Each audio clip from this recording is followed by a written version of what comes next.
In digital Marathi, जनतेच्या हक्काचं व्यासपीठ।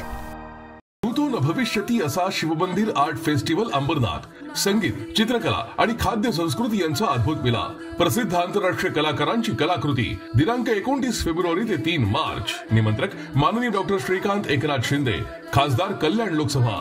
अनुभवा कलेचा मंगल सोहळा।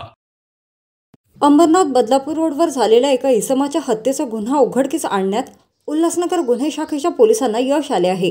कोणताही धागादोरा नसताना देखील पोलिसांनी दिल्ली येथील निजामुद्दीन रेल्वे स्थानकात सापळा रचून थरारक पाठलाग करत 4 आरोपींना अटक केली आहे। विशेष म्हणजे सदर हत्या घडवून आणण्यासाठी एका महिलेने आपल्या प्रियकराच्या मदतीने 3 जणांना तब्बल 30 लाखांची सुपारी दिली असल्याचे उघडकीस आले आहे। पोलीस सूत्रांनी दिलेल्या माहितीनुसार मयत रमेश झा हा नोकरीनिमित्त अंबरनाथ शहरात राहत होता। त्याची पत्नी सुमन झा ही आपल्या मुलांसह दिल्ली येथे राहत होती। 25 फेब्रुवारी रोजी रमेश झा यांचा मृतदेह अंबरनाथ बदलापूर रोडवरील पेट्रोल पंप जवळ मिळून आला।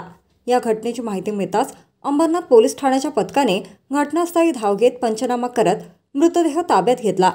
या घटनेचा समांतर तपास उल्हासनगर गुन्हे अन्वेषण विभागाचे वरिष्ठ पोलीस निरीक्षक राजू सोनावणे यांच्या मार्गदर्शनाखाली देखील सुरू करण्यात आला होता। अखेर गुप्त बातमीदारामार्फत मिळालेल्या माहितीनुसार तसेच तांत्रिक विश्लेषणाच्या आधारे उल्हासनगर गुन्हे शाखेच्या पोलिसांनी 48 तासांच्या आत या हत्येचा उलगडा करण्यात यश मिळवले आहे। रमेश झा यांची हत्या करून आरोपी दिल्ली येथे पळून जात असल्याची माहिती गुन्हे शाखेच्या पोलिसांना मिळाली होती।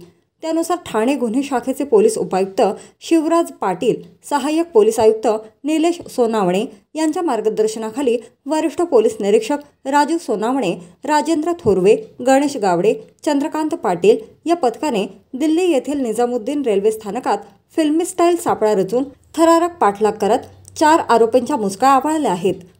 अटक केलेल्या आरोपींमध्ये सुमन झा, दीपक कुमार, संजय कुमार आणि संतोष गुप्ता यांचा समावेश आहे। आरोपी सुमन झा या महिलेने आपल्या प्रियकराच्या मदतीने पती रमेश याच्या हत्येसाठी तब्बल 30 लाखांची सुपारी दिली असल्याचे उघडकीस आले आहे। या घटनेत एक आरोपी अद्याप फरार असून त्याचा देखील शोध सुरू असल्याचे पोलिसांनी सांगितले आहे। पुढील तपासासाठी अटक केलेल्या आरोपींना अंबरनाथ पोलिसांच्या ताब्यात देण्यात आल्याचे समजते।